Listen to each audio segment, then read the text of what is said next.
2. Exportando a Revolução para a África e a América Latina. Durante a Revolução Cultural, o PCC frequentemente citava um slogan de Karl Marx: "O proletariado pode libertar a si próprio somente libertando toda a humanidade." O PCC prega a Revolução Mundial. Na década de 60, a antiga União Soviética passou por um período de recessão e teve de cortar gastos com revoluções externas. A meta passou a ser coexistir pacificamente com os países capitalistas ocidentais e fornecer menos auxílio aos movimentos revolucionários do Terceiro Mundo. O PCC rotulou esta política de revisionismo. No início da década de 60, o embaixador do PCC para a União Soviética, Wang Jiaxian, fez uma proposta semelhante, mas foi criticado por Mao como muito simpático para com os revisionistas, imperialistas e reacionários, e não suficientemente entusiasta do movimento revolucionário mundial. Portanto, além de exportar a revolução para a Ásia, Mao também competiu com a União Soviética na África e na América Latina. Em agosto de 1965, o ministro da Defesa Nacional do PCC, Lin Biao, escreveu em seu artigo Vida Longa, a Vitória da Guerra Popular, que uma onda de revolução mundial era iminente. Seguindo a teoria de Mao de sitiar as cidades a partir do campo, que foi como o PCC tomou o poder na China, o artigo compara a América do Norte e a Europa Ocidental a cidades, e compara a Ásia, a África e a América Latina a áreas rurais. Assim sendo, exportar a revolução para a Ásia, a África e a América Latina tornou-se uma importante tarefa política e ideológica para o PCC. A América Latina. O professor Chung Yin Han, da Universidade de Delaware, escreveu o seguinte em seu artigo Exportando a Revolução para o Mundo, uma análise exploratória da influência da Revolução Cultural na Ásia, na África e na América Latina. Na América Latina, comunistas maoístas, em meados da década de 60, estabeleceram organizações no Brasil, no Peru, na Bolívia, na Colômbia, no Chile, na Venezuela e no Equador.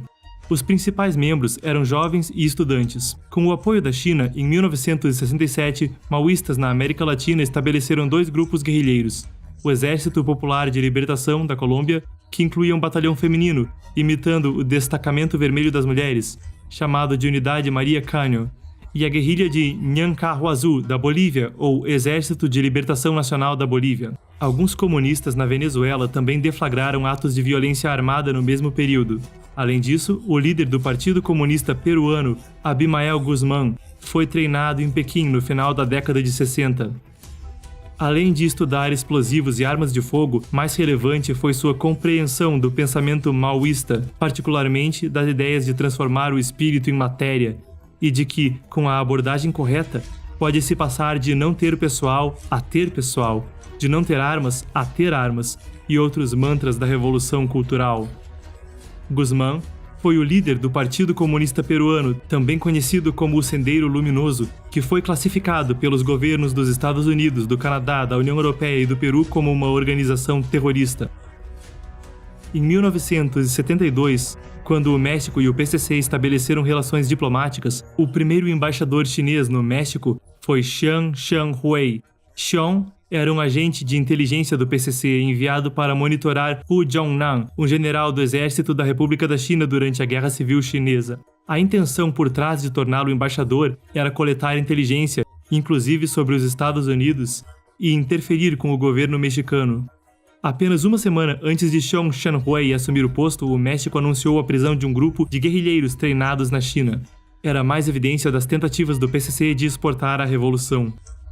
Cuba foi o primeiro país da América Latina a estabelecer relações diplomáticas com o PCC. Para conquistar Cuba e ao mesmo tempo competir com a União Soviética pela liderança do movimento comunista internacional, o PCC cedeu a Che Guevara um empréstimo de $60 milhões em novembro de 1960, quando ele visitou a China. Isso em uma época em que os chineses estavam morrendo por inanição devido à campanha do Grande Salto para a Frente.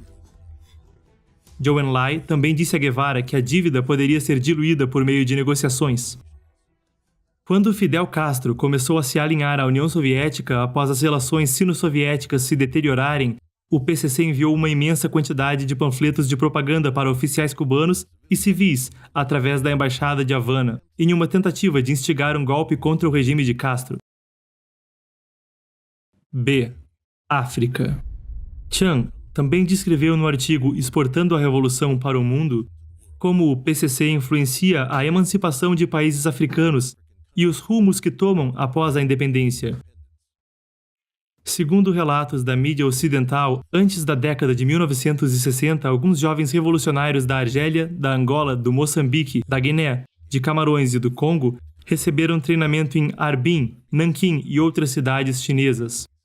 Um membro da União Nacional Africana do Zimbábue, ou ZANU, descreveu seu treinamento de 1 ano em Xangai. Além de treinamento militar, foi principalmente estudo político, como mobilizar a população rural e deflagrar guerrilhas, visando a revolta popular. Um guerrilheiro do Omã descreveu seu treinamento recebido na China em 1968.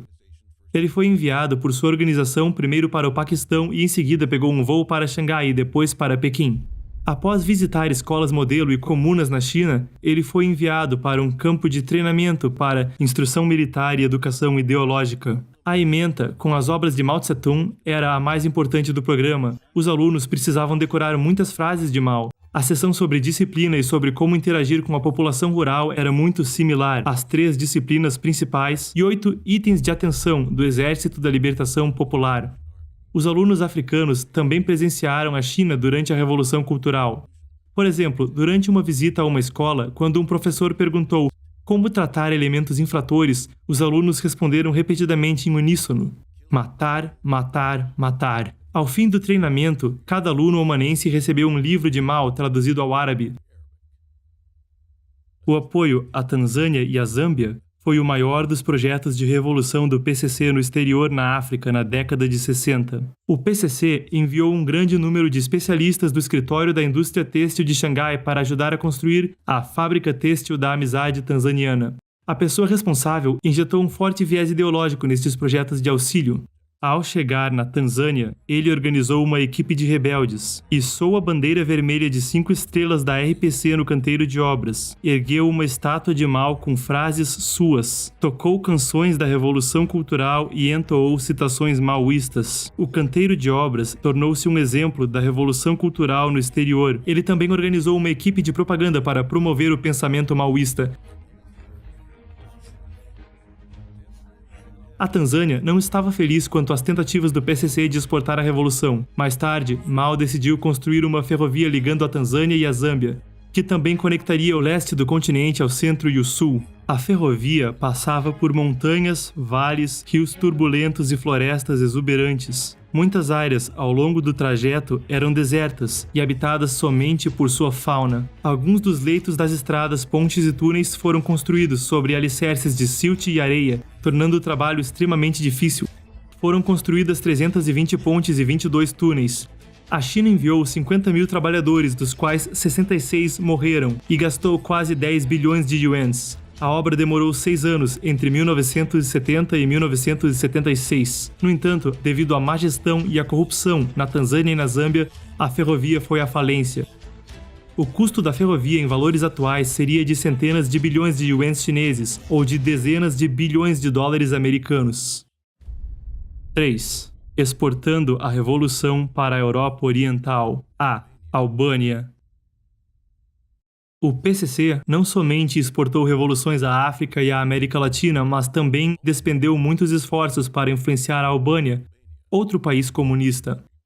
Já quando Nikita Khrushchev fazia seu discurso secreto marcando a era da desestalinização, a Albânia era ideologicamente alinhada ao PCC.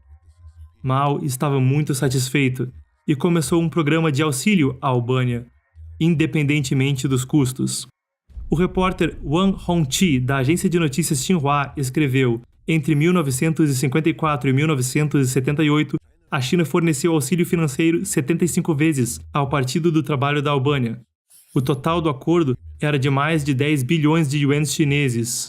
À época, a população da Albânia era de apenas cerca de 2 milhões de pessoas, significando o equivalente a 4 mil yuans chineses por habitante. Simultaneamente, a renda média anual de um cidadão chinês à época não ultrapassava 200 yuans. Durante este período, a China também atravessava o grande salto para a frente e a fome resultante, bem como o colapso econômico causado pela Revolução Cultural de Mao. Durante a Grande Fome, a China usou suas reservas extremamente escassas de moeda estrangeira para importar alimento. Em 1962, Reis Malil, embaixador albanês na China, exigiu auxílio na compra de alimentos. Sob ordem do vice-presidente do partido, Liu, o navio chinês transportando trigo comprado do Canadá para a China mudou de rota e descarregou o trigo em um porto albanês. Enquanto isso, a Albânia entendeu o auxílio do PCC como garantido e o desperdiçou. A enorme quantidade de aço, equipamento fabril e instrumentos de precisão enviada da China foi deixada exposta ao tempo. Oficiais albaneses eram desdenhosos, citando: "É de pouca importância se quebrar ou desaparecer, a China simplesmente nos enviará mais." A China ajudou a Albânia a construir uma fábrica têxtil, mas a Albânia não possuía algodão. Então a China teve de usar suas reservas estrangeiras para comprar algodão para a Albânia. Em certa ocasião, o vice-presidente da Albânia, Adil Sarsani, pediu a Di Biao, embaixador na Albânia à época, para substituir o principal maquinário de uma fábrica de fertilizantes, e exigiu que o equipamento viesse da Itália. A China então comprou o equipamento da Itália e o instalou para a Albânia. Tal dita ajuda somente instila ganância e preguiça em seu beneficiário. Em outubro de 1974, a Albânia exigiu um empréstimo de 5 bilhões de yuans da China. À época, a Revolução Cultural chegava ao seu fim e a economia da China havia ruído quase completamente. Ainda assim, a China decidiu emprestar 1 bilhão de yuans. No entanto, a Albânia ficou muito insatisfeita e iniciou um movimento anti-chinês no país com slogans como, citando: "Nunca nos curvaremos diante da pressão econômica de um país estrangeiro." Também negou auxílios à China com petróleo e asfalto. B. A repressão soviética na Europa Oriental. O sistema socialista na Europa Oriental foi de todo um produto da União Soviética. Após a Segunda Guerra Mundial, seguindo a repartição de poderes da Conferência de Yalta, a Europa Oriental foi entregue à União Soviética. Em 1956, após o discurso secreto de Khrushchev, a Polônia foi o primeiro país onde protestos irromperam. Após protestos por operários fabris, uma repressão e desculpas do governo, a Polônia elegeu Władysław Gomulka, que era insistente contra a União Soviética e estava disposto a opor Khrushchev. Uma tentativa de rebelião então ocorreu na Hungria em outubro de 1956. Um grupo de estudantes se reuniu e derrubou a estátua de bronze de Stalin em Budapeste. Logo depois, muitos se juntaram ao protesto e confrontaram a polícia. A polícia abriu fogo e ao menos 100 manifestantes foram mortos. A União Soviética inicialmente desejava cooperar com o recém-criado partido de oposição e nomeou János Kádár como o primeiro secretário do Comitê Central do partido e Imre Nagy como presidente do Conselho dos Ministros e primeiro-ministro. Depois que Nagy assumiu o poder, ele retirou o país do Pacto de Varsóvia, um tratado defensivo de liderança soviética, e pressionou por mais liberdades. A União Soviética não estava disposta a tolerar mais, então invadiram, prenderam Nagy e o executaram. O incidente húngaro foi seguido pela Primavera de Praga na Tchecoslováquia em 1968. Após o relatório secreto de Khrushchev, as restrições na Tchecoslováquia começaram a abrandar. Após, ao longo de diversos anos, uma sociedade civil relativamente independente foi tomando forma. Uma das figuras representativas foi Václav Havel, que viria a ser presidente do que se tornou a República Tcheca em 1993. Neste contexto social, em 5 de janeiro de 1968, o reformista Alexander Dubček assumiu o cargo de primeiro-ministro do Partido Comunista da Tchecoslováquia. Ele deu apoio às reformas e promoveu o slogan de socialismo humano. Logo após, Dubček começou a reabilitar em grande escala indivíduos perseguidos injustamente durante o período stalinista. Dissidentes foram soltos, o controle da mídia diminuiu, a liberdade acadêmica foi incentivada, cidadãos podiam viajar para o exterior livremente, a vigilância sobre as religiões foi reduzida, uma limitada democracia intrapartidária foi permitida, e assim por diante. A União Soviética considerou essas reformas como traição dos princípios do socialismo e temeu que outros países as adotassem. De março a agosto de 1968, os líderes da União Soviética, incluindo Leonid Brezhnev, realizaram 5 conferências com Dubček, tentando pressioná-lo a abandonar reformas democráticas. Dubček rejeitou seus apelos. Como resultado, em agosto de 1968, mais de 6.300 tanques soviéticos invadiram a Tchecoslováquia. A Primavera de Praga, que havia começado 8 meses antes, foi exterminada. A julgar pelo incidente da Hungria e pelo fim da Primavera de Praga, pode-se observar que o socialismo na Europa Oriental foi imposto a seus habitantes e violentamente mantido pela União Soviética. Quando a União Soviética minimamente cedeu o controle, o socialismo na Europa Oriental começou a ruir imediatamente. O exemplo clássico é a queda do Muro de Berlim. Em 6 de outubro de 1989, diversas cidades na Alemanha Oriental realizavam imensos protestos e passeatas, incluindo confrontos com a polícia. À época, Mikhail Gorbachev estava em visita a Berlim. Ele disse ao secretário-geral do Partido Socialista Unificado da Alemanha, Erich Honecker, que a reforma era o único caminho adiante.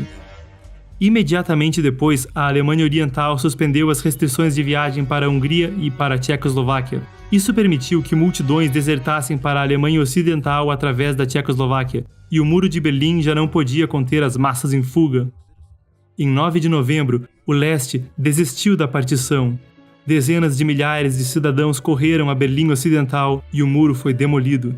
O símbolo da cortina de ferro comunista que havia por décadas se mantido desvaneceu perante a história. O ano de 1989, quando o Muro de Berlim caiu, foi repleto de turbulências. A Polônia, a Romênia, a Bulgária, a Tchecoslováquia e a Alemanha Oriental todas conquistaram a liberdade, livrando-se do domínio socialista. Este foi também o resultado da desistência pela União Soviética de suas próprias políticas intervencionistas. Em 1991, a União Soviética caiu, pontuando o fim da Guerra Fria. 4. O fim da Guerra Fria. O fim da Guerra Fria foi um grande alívio para muitos. Pensava-se que o socialismo, o comunismo e tiranias afins haviam por fim se encerrado. Entretanto, esta era simplesmente outra forma de o comunismo vencer. O impasse entre os Estados Unidos e a União Soviética desviou a atenção pública do Partido Comunista Chinês e deu-lhe tempo para realizar mais arranjos vis e escusos. O massacre da Praça da Paz Celestial em 4 de junho de 1989 marcou a ascensão do líder do partido Jiang Zemin. Auxiliado pelo aparato de propaganda e repressão do partido, agora já experiente, Jiang continuou a sistematicamente destruir a cultura tradicional e implantar a cultura do partido. Ao destruir valores morais, Jiang cultivou uma sociedade de crias de lobo, jovens anti-tradição e anti-moralidade, o que abriu caminho para a perseguição em grande escala ao Falun Gong e, eventualmente, para a destruição da humanidade. Embora os comunistas tenham cedido o poder nos países ex-comunistas, o comunismo jamais foi julgado pelos crimes que cometeu em nível mundial. A Rússia, igualmente, jamais eliminou a influência soviética ou aboliu seu aparato policial secreto. O ex-chefe da KGB agora comanda o país.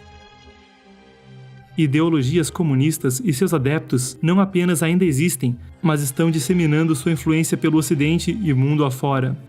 Os ativistas anticomunistas no Ocidente, as gerações mais velhas que têm uma compreensão mais profunda do comunismo, estão gradualmente falecendo, enquanto falta aos membros das gerações mais jovens suficiente entendimento ou vontade de obtê-lo a respeito da perversa, assassina e enganosa natureza do comunismo. Consequentemente, comunistas têm sido capazes de continuar seus movimentos, radicais ou progressistas, para destruir as ideologias e estruturas sociais existentes e até mesmo de conseguir poder através da violência.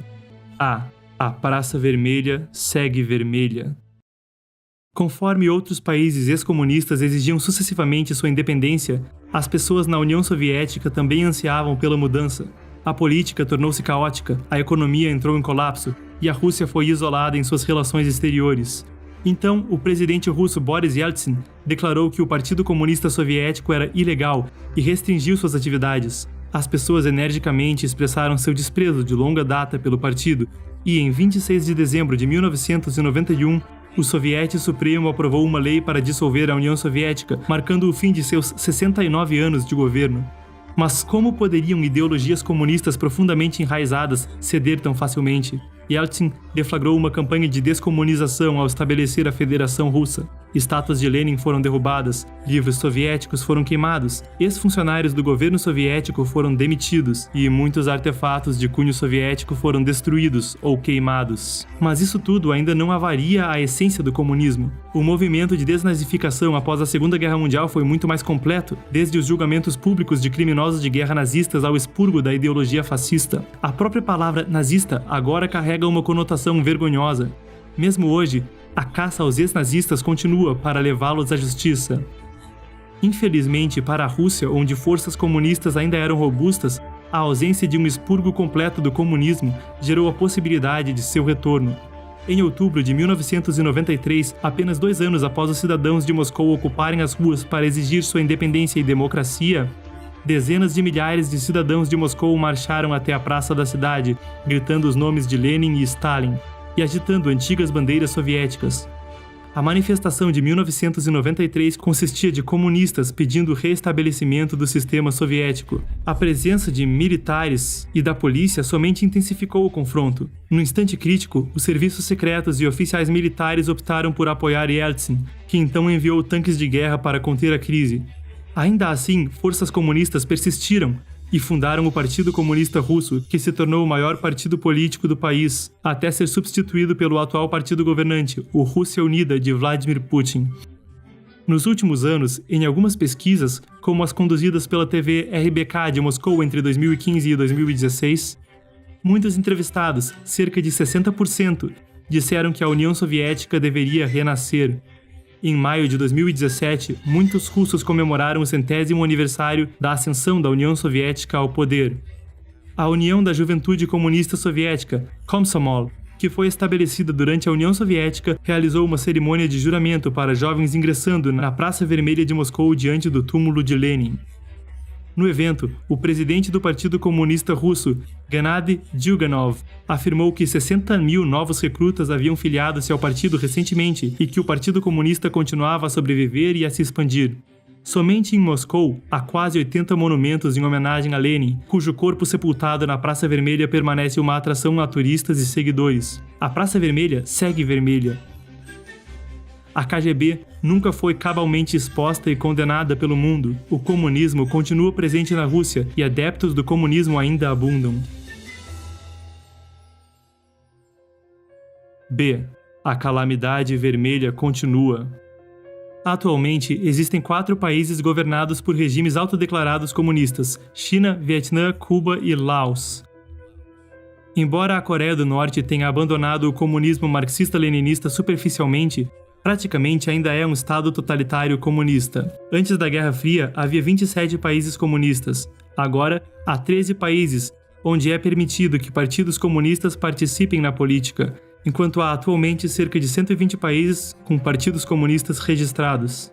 Mas ao longo do último século, a influência comunista no governo esmoreceu na maioria das nações. No entanto, a maioria desses países ainda foi assumida por variantes do socialismo. Ao invés de se intitularem comunistas, os partidos políticos adotaram nomes como Partido Socialista Democrático, Partido Socialista Popular e afins. Dos 33 países independentes na América Latina e no Caribe, a maioria tem partidos comunistas aceitos como agentes políticos legítimos. Na Venezuela, no Chile, no Uruguai e em outros países, o Partido Comunista e partidos governantes constantemente formam governos de coalizão, enquanto partidos comunistas do exterior fingem oposição. No Ocidente e em certas regiões, o comunismo não recorreu a métodos violentos como fez no Oriente, mas através da subversão, sutilmente infiltrou a sociedade e atingiu seus objetivos de destruir os valores morais das pessoas, destruir a cultura que Deus lhes transmitiu e disseminar ideologias comunistas e socialistas. O espectro, de fato, assumiu o controle de todo o mundo. A conquista de seu objetivo derradeiro de destruir a humanidade está a apenas um passo de distância.